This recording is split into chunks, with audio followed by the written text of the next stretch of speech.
Shao हुआ की माँ हमेशा पैसे लेती थी और यिंगिंग और यानयान को अपने पास भेज देती थी। मैं उससे अपनी नज़रें नहीं हटा पा रहा था। उसकी माँ को मुझ पर गुस्सा दिलाने के लिए मैं उसका पीछा करने लगा और ऐसा माहौल बना दिया जैसे हम दोनों साथ हों। उसकी माँ सच में बहुत अच्छी थी। उसने मुझसे कहा कि पैसे ले लो और उसकी बेटी से दूर रहो। इसलिए कुछ समय तक शाओ हुआ से दूरी बनाए रखने के बाद उसकी माँ मुझसे बहुत संतुष्ट हुई और मुझे आखिरी भुगतान देने के लिए तैयार हो गई। लेकिन जैसे ही मैं बैंक कार्ड लेने वाला था, अचानक शेन बुयू ने मेरा हाथ पकड़ लिया। मैंने कहा, तुम अचानक मेरा पीछा क्यों कर रही हो? फैंग शाओ, तुमने मेरे साथ खेलने की हिम्मत कैसे की? क्या तुम जीने से थक गए हो? चाय के कमरे में माए ने बैंक कार्ड एक पीले बालों वाले लड़के की ओर बढ़ा दिया। ये पैसे लो और मेरी बेटी से दूर हो जाओ। पीले बालों वाला लड़का उलझन में पड़ गया। आंटी, क्या आपको लगता है कि पैसे मेरे और बुयू के प्यार को खत्म कर सकते हैं? अगर तुम मेरी बेटी को परेशान करना जारी रखोगे तो मैं तुम्हें राजधानी से गायब करवा दूंगी। पीले बालों वाला लड़का और भी उलझन में पड़ गया। फिर उसने एक हाथ से बैंक कार्ड पकड़ लिया। बस चले जाओ। वो बिना पीछे देखे भाग गया। मैं उसके पास चाय की केतली पकड़े खड़ा था। मेरे हाथ उत्साह से कांप रहे थे। मैंने बस 2 शब्द कहे और मुझे 5 मिलियन युआन मिल गए। मैंने नीचे देखा और अपनी काम की वर्दी को देखा। मेरी प्रति घंटे की तनख्वाह 250 युआन थी। हफ्ते में 3 बार, हर बार 3 घंटे, महीने में 8,000 युआन। सिर्फ बातें करके ही लोग अमीर बन सकते हैं। तो फिर मुझे काम क्यों करना चाहिए? मैं गहरी सोच में पड़ गया। स्कूल लौटने के बाद मैंने तुरंत वित्त की पढ़ाई वाली किताब डाउनलोड की। फिर मैंने खुद पर ध्यान देना शुरू किया। आखिरकार मैंने एक पत्र खरीदा। मैंने शेन बुयू के लिए एक प्रेम पत्र लिखा। मैंने लिखा कि पहली नजर में ही मुझे उससे प्यार हो गया था। मैं उससे प्यार करने से खुद को रोक नहीं सकता था। इस भावना को और मजबूत बनाने के लिए मैंने बहुत सारी प्रेम कविताएं भी कॉपी की। पत्र लिखने के बाद मैं उसकी कक्षा में किसी को ढूंढने गया। मुझे खुद पर पूरा भरोसा था। मैं बस शेन बुयू को एक पागल आशिक की तरह परेशान कर रहा था। फिर उसकी माँ ने मुझे 5 मिलियन युआन दे दिए थे। मैं इस चाल से पहले से ही परिचित था। जब मैं कक्षा में पहुंचा तो मैंने एक नज़र में शेन बुयू को देख लिया। वो खिड़की के पास आखिरी पंक्ति में बैठी थी। उसके आसपास उसकी कई रूममेट्स बैठी थीं। वे सभी अमीर घरों की लड़कियां थीं। इस समय वे सभी गंभीरता से गेम खेल रही थीं। मैं सीधे शेन बुयू के पास गया और बैठ गया। उसने हैरानी से मेरी तरफ देखा। उसकी आंखें तेज थीं, जैसे उसके इलाके में किसी ने घुसपैठ कर दी हो। मेरा दिल तेजी से धड़कने लगा। मन ही मन में गुस्से में सोच रहा था, शेन बुयू, चिंता मत करो, मैं तुम्हारे पीछे मुफ्त में नहीं घूम रहा हूं। मैं तुम्हें अपने घोड़े के साथ खा जाऊंगा। क्लासमेट, क्या यहां कोई बैठा है? उसने मुझे नजरअंदाज कर दिया और गेम खेलती रही। मैंने इसे उसकी सहमति समझ लिया। फिर मैंने अपना कोट उतारा और उसके पास चला गया। इस दौरान मैंने अनजाने में अपने एब्स भी दिखा दिए। फिर मैंने दोबारा अपना परिचय दिया। ब्रदर फैंग, मैं लॉ स्कूल का दूसरे साल का छात्र हूं। वो बर्फ की तरह ठंडी थी। मेरी किसी बात पर उसकी कोई प्रतिक्रिया नहीं हुई।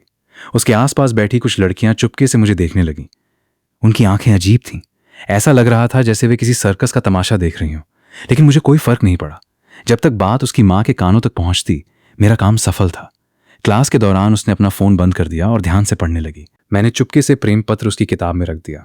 उसने मेरी तरफ देखा। उसने मुझे नजरअंदाज कर दिया। उसने पत्र वापस भी नहीं किया। इसका मतलब था कि मौका था। मैंने तुरंत मौका देखकर कहा, शेन, मैं तुम्हें पसंद करता हूं। क्या तुम प्यार में विश्वास करती हो? उसने भौहें सिकोड़ लीं और तिरस्कार से मेरी तरफ देखा। फिर वो चुपचाप मेरे पास बैठ गई।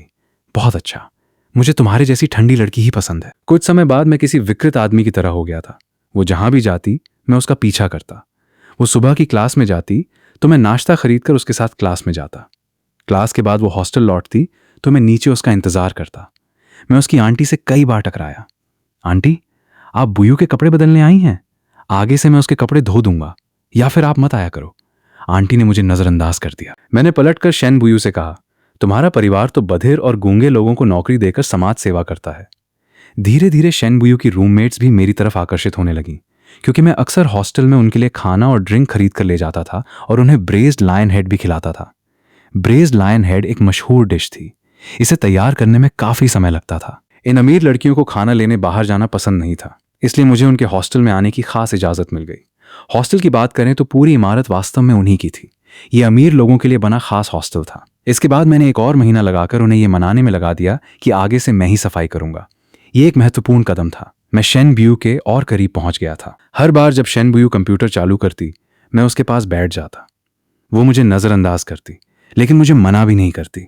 मैं उसे देखता रहता और वो कंप्यूटर देखती रहती। मैं उसकी माँ के बारे में सोचता, जो भविष्य में मुझे 5 मिलियन युआन देने वाली थी। इससे मुझे बहुत सुकून मिलता। मैंने उससे पूछा, क्या तुम बोर हो रही हो? मैं गा सकता हूं। तुम्हारा मन बहलाने के लिए तुम्हारे लिए गाना गाऊं? तो मैं तुम्हें एक कहानी सुनाता हूं। नहीं, तो मैं तुम्हें अपने बारे में बताता हूं। आखिर तुम्हें अपने चाहने वाले के बारे में तो पता होना चाहिए। उसने फिर भी मना कर दिया, लेकिन मुझे कोई फर्क नहीं पड़ा। मैंने सीधे अपनी खूबियां गिनानी शुरू कर दी। मुझे लगता है कि हम दोनों एक दूसरे के लिए अच्छे हैं। मैं लॉ का छात्र हूं और तुम फाइनेंस की छात्रा हो। भविष्य में हम जहां भी जाएंगे लोग हमसे जलेंगे। तुम रोज ज्यादा बात नहीं करती और बहुत ठंडी हो। मैं बहुत बातें करता हूं और बहुत जोशीला हूं। हम दोनों साथ में बिल्कुल अमीर और गरीब की जोड़ी जैसे लगेंगे। मैंने उसे अपनी जिंदगी की सारी खास बातें बतानी शुरू कर दी। आखिर में वो सह नहीं पाई। उसने सिर्फ 2 शब्द कहे, चुप रहो। लेकिन जब भी मैं उससे पूछता कि वो क्या खाना चाहती है, वो मुझे जवाब देती थी, ब्रदर फेंग, मुझे सैंक्शन नूडल्स खाना है। सैंक्शन नूडल्स 40वें हॉल में मिलते थे, जो दूसरे कैंपस में था। लेकिन फिर भी मैं तुरंत खड़ा हो जाता और उसके लिए लेने चला जाता। कुछ महीनों बाद, जल्दी करो, तुमने कहा था कि उसे पटाना आसान है। ये सच में बहुत मुश्किल है। वो सिर्फ वही सुनती है जो वो सुनना चाहती है। तुमने कहा था कि उसे पटाना मुश्किल है। क्लास में किसी को उसके पास बैठने की इजाजत नहीं होती, लेकिन मैं हर दिन उसके पास बैठ सकता था और उसे परेशान कर सकता था। मैं उसके हॉस्टल में भी जा सकता था और वहां आराम करने की जगह भी मेरे पास थी। जैसे अभी मैंने कहा कि मुझे खाना खाते हुए गेम खेलना है, उसने मुझे कंप्यूटर दे दिया। कभी कभी जब गेम में कोई आंखों को चुभने वाला दृश्य आता तो वो मेरी आंखें ढक देती। मुझे समझ नहीं आता था कि वो मुझे देख रही थी या गेम का दृश्य। दोपहर का खाना खाने के बाद मैं जाने वाला था, तभी उसकी रूममेट लुओ शिंग्युए मेरे पास आई और धीरे से बोली, ब्रदर फेंग, मैं अपना जन्मदिन मनाना चाहती हूँ। मेरी आंखें चमक उठी। मौका आ गया था। मुझे एक शानदार तरीके से प्यार का इजहार करना था। अभी तक जिस तरह धीरे धीरे आगे बढ़ रहा था, वो गर्म पानी में मेंढक पकाने जैसा था। उसकी माँ ने अभी तक कोई प्रतिक्रिया नहीं दी थी, इसलिए मुझे कुछ बड़ा करना था। मैंने इंटरनेट पर खोजा कि कम खर्चे में प्यार का इजहार कैसे किया जाए। आखिरकार मैंने तय किया कि खेल के मैदान में मोमबत्तियों से एक सितारा बनाऊंगा, बीच में हमारे नाम लिखूंगा। तुम कितने बेवकूफ हो! उसके जन्मदिन से एक रात पहले मैंने लुओ चिंगयुए और बाकी लड़कियों से शेन बुयू को खेल के मैदान में लाने के लिए कहा। जैसे ही उसने उसे देखा, वो मुड़कर जाने लगी। मैं चिल्लाया, यहीं रुको, एक सरप्राइज है। उसने पीछे मुड़कर भी नहीं देखा। इसके बाद मुझे बहुत शर्मिंदगी महसूस हुई। अच्छी बात यह थी कि स्कूल का कर्मचारी आ गया। उसने अग्निशामक यंत्र से सारी मोमबत्तियां बुझा दी। मैंने माफी मांगी और उसकी मदद की। अगले दिन एक अनजान नंबर से फोन आया। मैंने फोन उठाया। सामने वाले ने खुद को मिसेस शेन का सचिव बताया। मिसेस शेन ने फोन पर मुझसे कहा, तुम मेरी बेटी को परेशान कर रहे हो। मैं बहुत गुस्सा हो गया। मिसेस शेन, आप ऐसा नहीं कह सकती। हम एक दूसरे से प्यार करते हैं। कोई भी हमें अलग नहीं कर सकता। वो घृणा से मेरी तरफ देखने लगी और उसकी भौहें सिकुड़ गईं। फिर उसने बैंक कार्ड मेरी ओर बढ़ा दिया। ये 5 मिलियन युआन है। मेरी बेटी को छोड़ दो। मैंने खुद को मजबूत दिखाया। मैंने बड़ी मुश्किल से अपनी खुशी छिपाई। फिर मैंने कुछ आंसू बहाए। हम एक दूसरे से प्यार करते हैं। उसने कहा है कि वो मुझसे शादी करना चाहती है। मेरी बात सुनकर मिसेस शेन का चेहरा बदल गया। शादी? पहले खुद को देखो। क्या तुम मेरी बेटी के लायक हो? मैं सीधा खड़ा हो गया। मिसेस शेन, आप ऐसा नहीं कह सकती। आपकी बेटी मुझे पसंद करती है। आखिर मुझ में भी कोई तो खास बात होगी। वो मेरी बात सुनकर चुप हो गई, इसलिए मैंने दांव और बड़ा कर दिया। अगर मैं उसे छोड़कर उससे ब्रेकअप कर लूं तो बाद में मैं आपको 5 मिलियन युआन दूंगा। लेकिन मैंने बेहद मासूम बनने का नाटक किया। ऐसा नहीं है कि मैंने उसे पैसे के लिए छोड़ा है। बात सिर्फ इतनी है कि मुझे लंबे समय से माता पिता का आशीर्वाद नहीं मिल पा रहा है। मिसेस शेन, चलिए समझौते पर हस्ताक्षर करते हैं। आपको साफ साफ लिखना होगा कि ये एक उपहार है।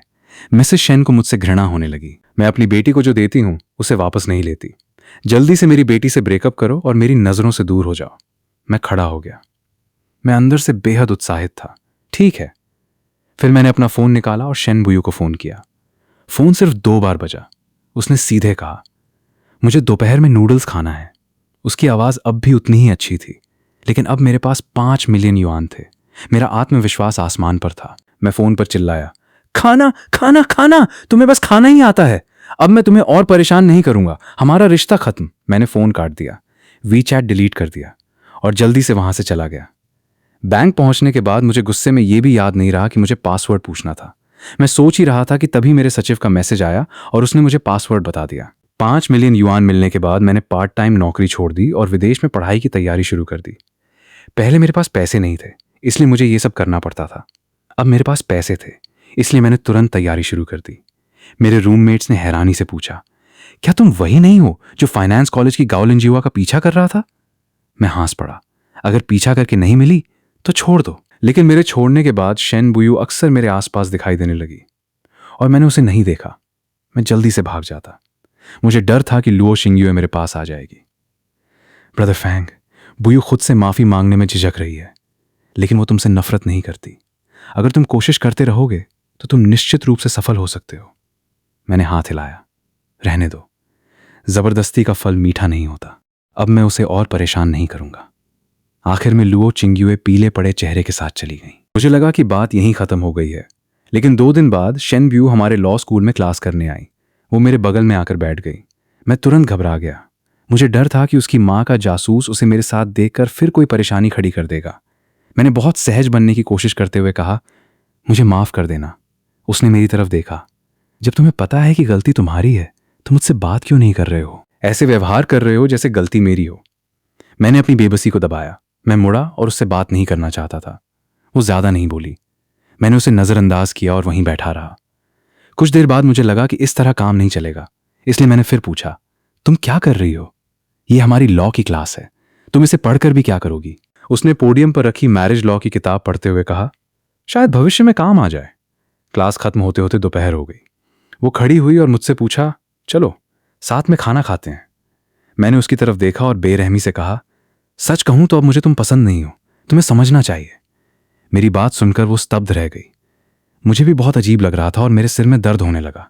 मुझे माफ कर देना। उसका चेहरा पीला पड़ गया। वो बिना एक शब्द कहे मुड़कर चली गई। मैं उसकी पीठ को देखता रहा और पसीना आने लगा। मैंने सोचा, रहने दो, विदेश जाकर पढ़ाई करने के बाद मैं बहुत पैसे कमा सकता हूं। मैं उसकी माँ के पैसे वापस कर दूंगा। इसके बाद शेन ब्यू ने सच में मुझे नजरअंदाज कर दिया। हम स्कूल में नहीं मिले। उसकी रूममेट्स भी मेरे पास नहीं आई। कभी कभी मुझे ये सब बहुत अजीब लगता था। अच्छा हुआ कि उसकी माँ समय पर सामने आ गई, वरना उसे पटाना इतना आसान था कि अगर मैं सच में उसके साथ हो जाता तो शायद उसे और भी ज्यादा चोट पहुंचाता। हालांकि 2 महीने बाद एक दिन हमारी मुलाकात सीढ़ियों पर हो गई। गलती से मेरी नजर उसकी नजर से मिल गई। मैंने सोचा कि ऐसे दिखाऊं जैसे मैंने उसे देखा ही नहीं। वो मेरी तरफ देखकर बस वहां से चली गई। मुझे थोड़ा अपराध बोध हुआ, लेकिन फिर मैंने सोचा, पहले भी उसके इतने चाहने वाले थे। उनकी तुलना में मैं कुछ भी नहीं था। ज्यादा से ज्यादा मैंने थोड़ी मेहनत की थी। मुझे चिंता थी कि कहीं वो दुखी ना हो जाए। एक और महीना बीत गया। शेन ब्यू ने फिर मुझे ढूंढ लिया। फिर वही चाय का कमरा था। इस बार उसका रवैया बहुत नरम था। उसने मेरी तरफ देखकर सिर हिलाया। तुम एक अच्छे इंसान हो। फिर उसने बैंक कार्ड मेरी ओर बढ़ा दिया। मैंने उसे देखा। मैं तुरंत हाथ बढ़ाकर कार्ड लेना चाहता था, लेकिन अचानक किसी ने मेरा हाथ दबा दिया। वो शेन बुयू नहीं थी, वो शेन बुयू ही थी। उसने मेरी तरफ ठंडी नजर से देखा। तुमने अचानक मेरा पीछा करना क्यों बंद कर दिया? तभी पता चला कि उसने मेरी मां से पैसे लिए थे। शेन बुयू ने तुरंत मुझे धोखा देने की बात अपनी मां को बता दी। बेटी, इस आदमी के झांसे में मत आना, इसे सिर्फ पैसे चाहिए। ये पहले इसी चाय के कमरे में काम करता था। जब भी मैं तुम्हारी बहन के चाहने वालों को भेजती थी, ये मेरे पास ही रहता था। मुझे लगता है कि इसे लगा तुम आसानी से बेवकूफ बन जाओगी, इसलिए इसने तुमसे झूठ बोला। ये सुनकर मैं स्तब्ध रह गया। शेन बुयू की एक बहन थी, और अब मुझे पता चला कि उस समय जितने भी चाहने वाले आते थे वे सभी उसकी बहन के चाहने वाले थे। तभी शेन बुयू अचानक मेरे कान के पास आई और बोली, फैंगशाओ, तुम्हारा दिमाग खराब हो गया है क्या? तुमने मुझसे झूठ बोलने की हिम्मत कैसे की? बाद में मुझे पैसे भी नहीं मिले। शेन बुयू मुझे वहां से खींच कर ले गई। जाने से पहले उसने अपनी मां से कहा, जब मैं नीचे पहुंचा तो मैं उसका हाथ हिलाना चाहता था, लेकिन मैंने ऐसा नहीं किया। इसके बजाय मुझे कार में बैठा दिया गया। मैं डर गया था। वो बहुत तेज गाड़ी चला रही थी। मैं चुप रहने के अलावा कुछ नहीं कर सकता था। कार स्कूल की दिशा में जा रही थी, इसलिए मुझे थोड़ी राहत मिली। लेकिन अचानक मुझे पता चला कि उसने कार एक विला के सामने रोक दी है। उसने मुझे ठंडे चेहरे के साथ कार से नीचे खींच लिया। वो बहुत गुस्से में लग रही थी। मुझे पछतावा होने लगा। मुझे हमेशा लग रहा था कि वो मुझे खत्म करने वाली है। कार से उतरते ही मैं तुरंत घुटनों के बल बैठ गया। मुझे अपनी इज्जत की कोई परवाह नहीं थी। जान बचाना ज्यादा जरूरी था, इसलिए मैंने उसकी टांग पकड़कर दया की भीख मांगी। शेन ब्यू, मैंने कुछ नहीं किया। तुम्हारी मां ने मुझे जो पैसे दिए हैं मैं तुम्हें वापस कर दूंगा। मैं तुमसे विनती करता हूं, मुझे जाने दो। भविष्य में मैं तुम्हारे सामने कभी नहीं आऊंगा। उसका धैर्य जवाब दे रहा था। वो मुझे घर के अंदर खींच कर ले गई। मैंने दरवाजे को कस कर पकड़ लिया। मैं अंदर नहीं जाना चाहता था, लेकिन उसने मेरा हाथ छुड़ा दिया। मैं डर और गुस्से से भर गया। तुम आखिर करना क्या चाहती हो? मैंने इतने समय तक तुम्हारी सेवा की है, फिर भी तुम इतनी बेरहम क्यों हो? उसने दांत भींचे। तुम्हारी हिम्मत कैसे हुई पुरानी बातें करने की? शुरुआत तो तुमने ही की थी। मैंने अपना चेहरा ढक लिया। तो तुम चाहती क्या हो? मैं तुम्हारे साथ अंदर नहीं जाऊंगा। मैंने कभी नहीं सोचा था कि अपनी थोड़ी सी लालच की वजह से मैं ऐसी स्थिति में फंस जाऊंगा। वो सोफे पर बैठी थी। उसका चेहरा बहुत डरावना लग रहा था। मैं शुरू से आखिर तक उससे दया की भीख मांगता रहा, लेकिन उसके चेहरे के भावों में जरा भी बदलाव नहीं आया। इस तरह मैं पूरी दोपहर उसे देखता रहा। आखिरकार मैं थक गया। मैं सोफे पर ही सो गया। जब मेरी आंख खुली तो मुझे बाथरूम जाना था, लेकिन वो अभी भी वहीं बैठी थी। मुझे नहीं पता था कि वो क्या सोच रही थी। मैंने अपना शरीर हिलाया। तभी मुझे एहसास हुआ कि मैं अभी भी बंधा हुआ था। मैंने पूछा, तुम मुझे आखिर कब तक ऐसे नियंत्रित करके रखोगी? मुझे अभी बाथरूम जाना है। उसने मेरी तरफ देखा तक नहीं। तुम अभी अपराधी हो। तुम्हारी हिम्मत कैसे हुई कोई मांग करने की? मैंने तुरंत हार मान ली। क्या तुम्हें ये फायदे पसंद नहीं आए थे? मैं तुम्हारे लिए हर दिन खाना बनाता था। ये बहुत थकाने वाला था। मुझे तुम्हारी रूममेट्स की भी सेवा करनी पड़ती थी।